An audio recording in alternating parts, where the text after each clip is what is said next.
This is the environment window to my step sequencer. Starts with the tick, or metronome. Then that gets split up into 8 different bars. And these bars are organized so they can receive MIDI data and close and open on each button that's selected on the step sequencer.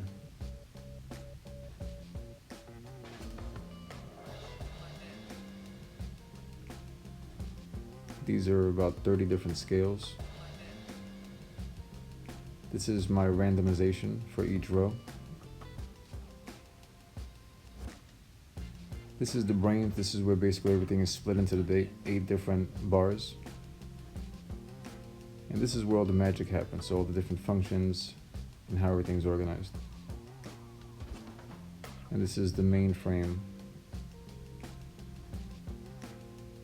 And a couple of manipulations like octaves and note values. So this is the grid. This is dBeAt, my step sequencer. So I created it where when it's playing, it'll play out the notes that are played on this grid.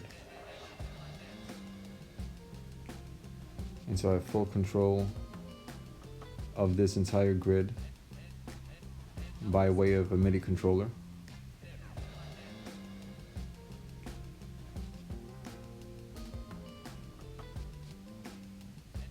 And I'm just hiding the cables so it looks attractive.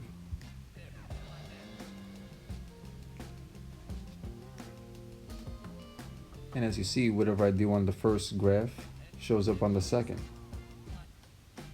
And then if I change the pattern to pattern 1 or 2, it'll reflect on that pattern when I make those changes. So you have to do it while it's playing. It's reflecting as I change the pattern. Then I can manipulate that particular pattern.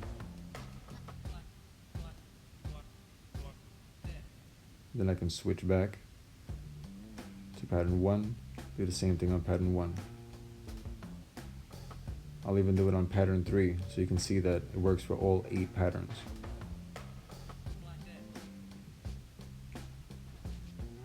And it goes up to 4 bars or 8 bars that I can extend this to.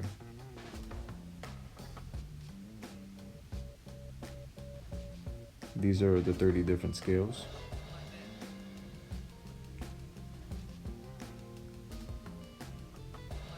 You have a couple of key signature options, arpeggiator, MIDI effects to clear or reset the patterns or all of the functions.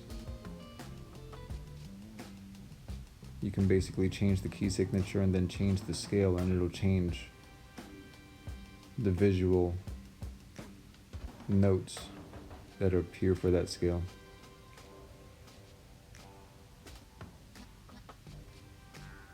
So everything you saw in the background, all of those wires and routings, that's what I created to make all this function. These are all the MIDI effects that you can select. And that's the hot or cold MIDI effects or not, where I can record MIDI effects to a certain channel or just play it to a channel, and up to 16 different channels for different instruments. There's your 8 bars. Pretty awesome.